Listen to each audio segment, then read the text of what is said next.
In this lesson, you're going to get a really nice introduction to Sprout Studio reports and analytics. Having everything in one place in Sprout Studio, your leads, your contacts, your shoots, your galleries, your invoices, your expenses, your mileage, everything, having it all there in one place is great, obviously, for your productivity, and it helps you save time and it helps your clients get a better experience so that they have everything in one place. It keeps you organized and it keeps them organized. But the real benefit, or maybe another benefit, is that you also get to really dig into the numbers and you can really analyze what's happening in your business and what's working and what's not working, and really get a better big picture of your business in one place, because everything is in one place. And so because you have everything there in Sprout, we were able to build some really powerful analytics and reports and tools for you so that you can understand what's happening in your business. And so in this lesson, I just kind of want to walk through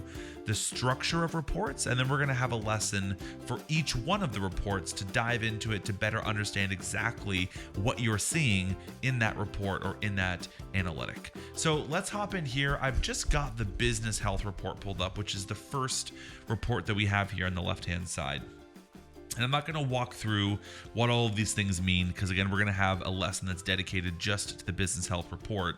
But you can see you basically have your navigation over here on the left-hand side to go into different reports. And then on the right-hand side, you've obviously got the actual report and all the data in here. You're going to see different kinds of data in here. You'll see some bar graphs. You'll see just numbers like this.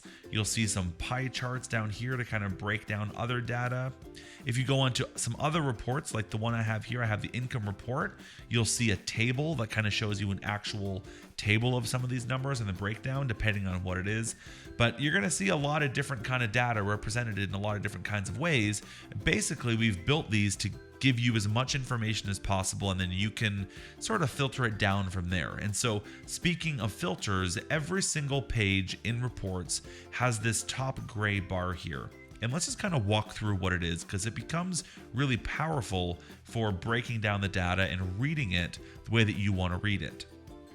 In the top left corner, we're going to have the add filter button. Now, not all of the reports will have this, but where it's applicable, it will. So some reports might be just a little bit different, but this report here has all of them, so I'm going to show you all of them. So you can basically filter everything on this page just based on what kind of shoot, or based on where a lead came from, so the lead source. So you can add those, and you can actually stack those. So you can say, show me only weddings that came from this specific kind of lead source. So for example, if I go weddings, I can now add another filter and say I want to show only weddings that were from Instagram.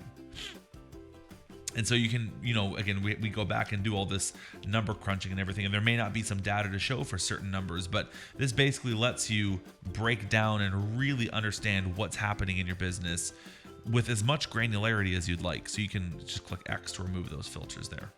So that's that filter in the top left. The next one obviously is the brands filter. You can show all of the data from all of your brands, or you can just show for a specific brand if you'd like. Same thing for users. You could break this down by user in your account or just by all users.